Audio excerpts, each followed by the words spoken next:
সময়টা ছিল 1985 সাল। তৎকালীন সময়ের সব আইস ব্রেকার জাহাজগুলির মধ্যে সোভিয়েত রাশিয়ার মিখাইল সোমোভকে সবচেয়ে বড় আইস ব্রেকার জাহাজ হিসাবে মনে করা হতো। তো এই মিখাইল সোমোভ জাহাজটি একদিন কিছু খাদ্য আর বৈজ্ঞানিক সরঞ্জাম নিয়ে আর্কটিক রিসার্চ সেন্টারে যাচ্ছিল। আর এই আর্কটিক রিসার্চ সেন্টারটি অস্ট্রেলিয়ার কাছে আন্টার্কটিকা অঞ্চলে অবস্থিত। এরপর আমাদের এই জাহাজের ক্যাপ্টেনকে দেখানো হয়। এর নাম হলো ক্যাপ্টেন পেট্রো। পেট্রো ছিল অনেক দক্ষ একজন ক্যাপ্টেন, আর মনের দিক থেকে সে একজন ভালো মানুষ। সে নিজের থেকেও তার ক্রু মেম্বারদের সুরক্ষা নিয়ে বেশি টেনশন করত। তো তাদের জাহাজটি বরফ ভেঙে আস্তে আস্তে সামনের দিকে এগিয়ে যাচ্ছিল। তবে এক সময় তারা লক্ষ্য করে তাদের সামনে একটা উঁচু বরফের পাহাড়। আসলে এই বরফের পাহাড়গুলো একরকম ভাবে পানিতে ভেসে থাকতো। ক্যাপ্টেন পেট্রো তখন সিদ্ধান্ত নেয় তারা এই বরফের পাহাড়ের পাশ দিয়ে বেরিয়ে যাবে। তো এরপর কথা মতো জাহাজটি ঘোরানো হয়। তবে তারা এই বরফের পাশ দিয়ে যাওয়ার সময় দুর্ভাগ্যবশত তাদের জাহাজের পিছনের অংশ সেই বরফের পাহাড়ের সাথে অনেক জোরে ধাক্কা খায় এবং বরফ টুকরো টুকরো হয়ে তাদের জাহাজের উপরে পড়তে শুরু করে। আর এর ফলে জাহাজের ডেকে থাকা একজন ক্রু মেম্বার এবং তার সাথে থাকা একটি কুকুর নিয়ে সমুদ্রের পানিতে পড়ে যায়। ক্যাপ্টেন পেট্রো তাদেরকে পানিতে ডুবতে দেখে তাড়াতাড়ি নিচে সিঁড়ি নামাতে বলে।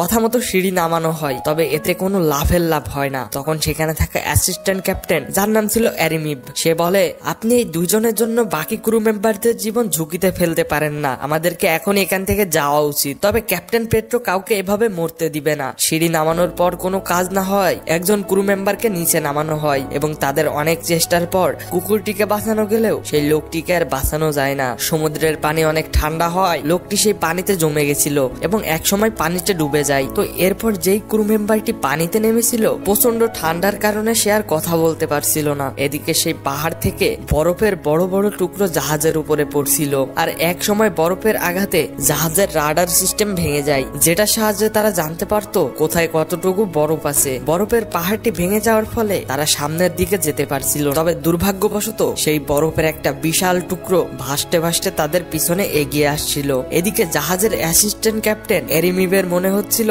ক্যাপ্টেন পেট্রোর ভুল সিদ্ধান্তর কারণে তাদের আজকে এই অবস্থা। তাই সে একজন ক্রু মেম্বারের মৃত্যু, জাহাজের পিছন সাইডে বরফের আঘাত এবং রাডার সিস্টেম ভেঙে যাওয়া সব তথ্য মস্কোর মন্ত্রণালয়ে পাঠিয়ে দেয়। তবে এই বিষয়টি বাকি ক্রু মেম্বারদের একদম পছন্দ হয় না, কারণ তারা সবাই জানতো ক্যাপ্টেন পেট্রো অনেক ভালো মানুষ এবং সে কখনো কারোর ক্ষতি চায় না। তো মস্কোতে এইসব জানার পর ক্যাপ্টেন পেট্রোকে সাসপেন্ড করা হয় এবং যতক্ষণ না নতুন ক্যাপ্টেন আসবে ততক্ষণ পর্যন্ত অ্যাসিস্ট্যান্ট ক্যাপ্টেন এরিমিভকে জাহাজের সকল দায়িত্ব দেওয়া হয়। এদিকে মস্কোর মন্ত্রণালয় থেকে নতুন ক্যাপ্টেনকে হেলিকপ্টারে করে পাঠানো হয়। এর নাম হলো ক্যাপ্টেন সেভচেনকো। ক্যাপ্টেন সেভচেনকোকে যেই হেলিকপ্টারে করে পাঠানো হয়েছিল, ওই একই হেলিকপ্টারে ক্যাপ্টেন পেট্রোকে মস্কোর আদালতে নিয়ে আসার কথা ছিল। তবে সমুদ্রে অনেক বাতাসের কারণে হেলিকপ্টারের ইঞ্জিন গরম হয়ে যায়। যেমন তেমন করে হেলিকপ্টার ল্যান্ড করার পর হঠাৎ করে হেলিকপ্টারে আগুন লেগে যায়। এটা দেখে ক্যাপ্টেন পেট্রো এবং তার ক্রু মেম্বাররা সবাই মিলে নতুন ক্যাপ্টেন এবং পাইলটের জীবন বাঁচায়। তবে এই সবকিছুর পর ক্যাপ্টেন সেভচেনকো পেট্রোকে ধন্যবাদ না দিয়ে উল্টো বলে, মস্কোর আদালত তোমার জন্য অপেক্ষা করছে,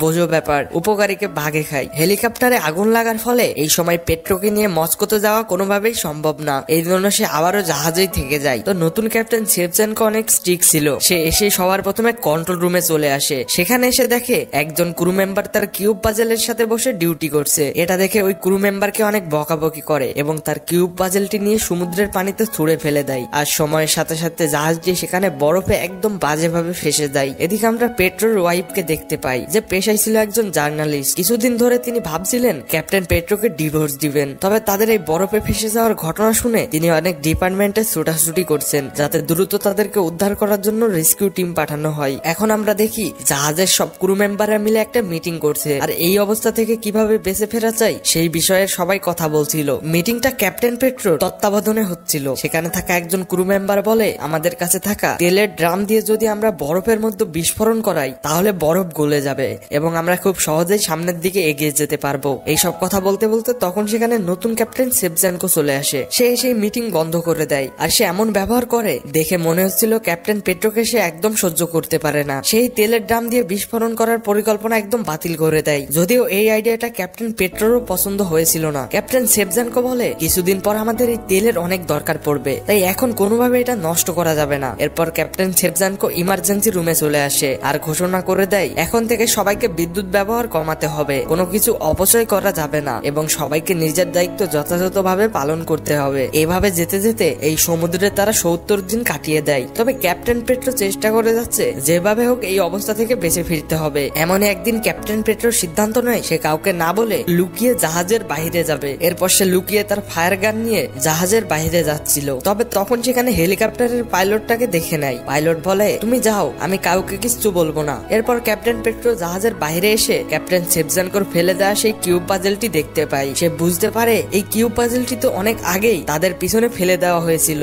আর যেই পথ তারা অনেক আগেই অতিক্রম করে এসেছে। এরপর সে কিউব পাজেলটি নিয়ে আরো একটু এগিয়ে যাচ্ছিল। হঠাৎ সে বরফ ভেঙে নিচে পড়ে যায়, আর নিচে ছিল একটা পেঙ্গুইন। ক্যাপ্টেন পেট্রো ভয়ে সেখানে ফায়ার গান চালায়, আর জাহাজের উপর থেকে সেটা হেলিকপ্টারের পাইলট দেখতে পায়। সে বুঝতে পারে ক্যাপ্টেন পেট্রো কোনো বিপদে পড়েছে। এরপর পাইলট জাহাজের সব ক্রু মেম্বারদের নিয়ে ক্যাপ্টেন পেট্রোকে সেখান থেকে উদ্ধার করে। এরপর তাকে জাহাজের ডাক্তারের কাছে নিয়ে আসা হয়। ডাক্তার অনেক চেষ্টা করে এবং ট্রিটমেন্ট করার পর ক্যাপ্টেন পেট্রোকে সুস্থ করে তোলে। এরপর ক্যাপ্টেন শেভজানকো এসে পেট্রোকে অনেক বকাবকি করে কাউকে না বলে এমন সিদ্ধান্ত নেওয়ার জন্য। তবে ক্যাপ্টেন পেট্রো তো খালি হাতে আসে নাই। সে বলে, আমাদের জাহাজের পিছনে একটা বড় বরফের টুকরো খুব দ্রুত গতিতে এগিয়ে আসছে, আর আমরা যদি তাড়াতাড়ি সাহায্য না পাই তবে আমরা সবাই ঠান্ডায় এখানে মারা যাব। তবে ক্যাপ্টেন শেভজানকো তার কথায় বিশ্বাস করছিল না। তখন পেট্রো সেই ছুঁড়ে ফেলে দেওয়া কিউব পাজেলটি ক্যাপ্টেন শেভজানকোকে দেখায়, যেটা অনেক দূরে ফেলে দেওয়া হয়েছিল। তবে সেটা এখন জাহাজের কাছে চলে এসেছে। এটা দেখে ক্যাপ্টেন শেভজানকো ক্যাপ্টেন পেট্রোর অভিজ্ঞতা সম্পর্কে বুঝতে পারে, আর এর সাথে তাদের পিছনে ধেয়ে আসা বিপদ সংকেত বুঝতে পারে। এদিকে সময়ের সাথে সাথে জাহাজের উপরে আর আশেপাশে বরফ জমছিল, এবং সেই বরফ উঁচু হতে হতে প্রায় 1 থেকে 1.5 মিটার পর্যন্ত উঁচু হয়ে গেছিল।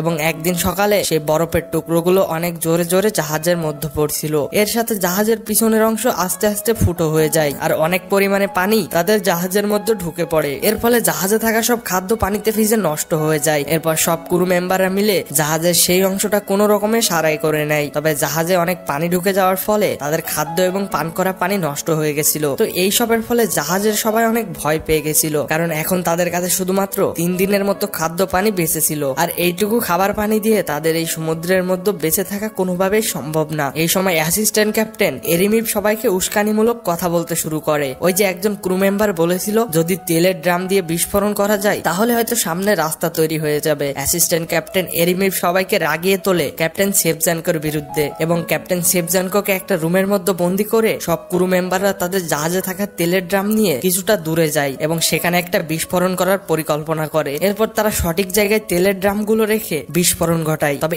এতে কোনো লাভের লাভ হয় না, উল্টো তাদের তেলগুলো নষ্ট হয়ে যায়। এই সবের ফলে অ্যাসিস্ট্যান্ট ক্যাপ্টেন এরিমিভ নিজের কাজে অনেক লজ্জিত হয়, এবং ওই দিন রাতে সে তার ইউনিফর্ম পরে জাহাজের ডেকের উপরে দাঁড়িয়ে পড়ে সুইসাইড করার জন্য। কিন্তু ওই সময় ক্যাপ্টেন পেট্রো তাকে দেখে নেয়। সে তাকে সাহস দিয়ে বলে, তুমি এমন কিছু করো না, যেটা হয়েছে সেটা ভুলে গিয়ে আমাদেরকে এখান থেকে বেঁচে ফিরতে হবে, আর এই অবস্থায় আমাদের তোমাকে প্রয়োজন। এদিকে আমরা দেখি সব ক্রু মেম্বাররা নিজেদের ভুল বুঝতে পেরেছে, আর পরের দিন সবাই গিয়ে ক্যাপ্টেন শেভজানকোর কাছে ক্ষমা চাই। ক্যাপ্টেন শেভজানকো তাদের সবাইকে ক্ষমা করে দেয়। এই অবস্থায় হঠাৎ একজন ক্রু মেম্বার এসে বলে, বাইরে খুব বড় একটা বরফের পাহাড় আমাদের দিকে অনেক জোরে ধেয়ে আসছে, যেটা আগের থেকে অনেক বড় আকার ধারণ করেছে। এটা শুনে তারা সবাই বাইরে এসে দেখে আসলে অনেক বড় একটা বরফের পাহাড় তাদের দিকে এগিয়ে আসছে। এর সাথে তারা মাঝখানে একটা বড় ফাটল দেখতে পায়। এটা দেখে ক্যাপ্টেন পেট্রো বলে, আমরা এই ফাটলের মধ্য দিয়ে সামনের দিকে এগিয়ে যেতে পারি। তখন বাকি ক্রু মেম্বাররা বলে, এটা করা মানে মৃত্যুর দিকে এগিয়ে যাওয়া। পেট্রো বলে, এখানে এভাবে না খেয়ে মরার চেয়ে জীবনের রিস্ক নিয়ে বেঁচে ফেরা অনেক ভালো। এই কথায় ক্যাপ্টেন শেভজানকো রাজি হয়ে যায়, কারণ সে ক্যাপ্টেন পেট্রোর অভিজ্ঞতা সম্পর্কে অলরেডি ধারণা পেয়ে গেছে। তখন ক্যাপ্টেন পেট্রো বলে, আমি হেলিকপ্টারে করে বরফের পাহাড়ের উপরে যাব,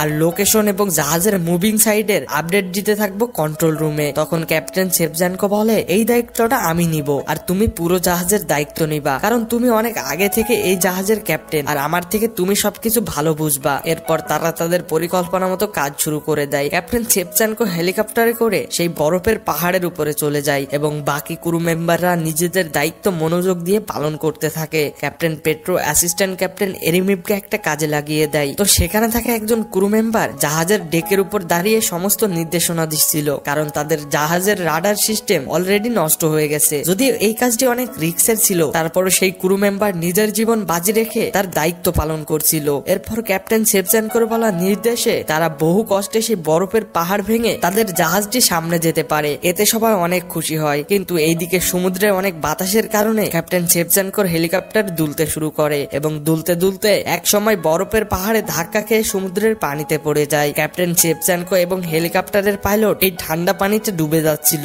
এটা দেখে ক্যাপ্টেন পেট্রো তাদের জাহাজটিকে পিছনের দিকে নিয়ে যাচ্ছিল। সকল ক্রু মেম্বারকে বলে যেভাবে হোক ক্যাপ্টেন শেভচেনকো আর পাইলটকে বাঁচাতে হবে। তবে সব ক্রু মেম্বাররা জাহাজ পিছনে নিতে নিষেধ করে, কারণ আগেরবার ঠিক এইরকম করার জন্য তাকে সাসপেন্ড করা হয়েছিল আর সাথে জাহাজের অনেক ক্ষতি হয়েছিল। এদিকে ক্যাপ্টেন শেভচেনকো আর পাইলট পানিতে ডুবে যাচ্ছিল। তখন ক্যাপ্টেন পেট্রো দ্রুত তাদের জাহাজটি পিছনে নিয়ে আসে এবং সব ক্রু মেম্বাররা মিলে ক্যাপ্টেন শেভচেনকো এবং পাইলটকে বাঁচিয়ে নেয়। এরপর তারা সেখান থেকে তাদের জাহাজটি নিয়ে সামনের দিকে এগিয়ে যায়। এভাবে কয়েকদিন যাওয়ার পর ক্যাপ্টেন পেট্রোর ওয়াইফ একটা আইস ব্রেকার জাহাজে তেল নিয়ে এবং রেস্কিউ টিম নিয়ে চলে আসে। এরপর তারা তাদের জাহাজে পেট্রোল লোড করে, তারপর সেখান থেকে নিজেদের গন্তব্যে ফিরে যায়। আর এভাবেই 133 দিন পর তারা সে ভয়াবহ আটলান্টিক মহাসাগর থেকে বেঁচে ফিরেছিল। এরপর আমরা দেখি সব খবরের কাগজে মিখাইল সোমভ জাহাজের ক্রু মেম্বারদের ছবি ছাপানো হয়েছে, যে কিভাবে তারা 133 দিন পর বেঁচে ফিরেছে। আর এই সব কিছু খবরের কাগজে দিয়েছিল পেট্রোর ওয়াইফ। আর এখানেই এই মুভিটা শেষ হয়।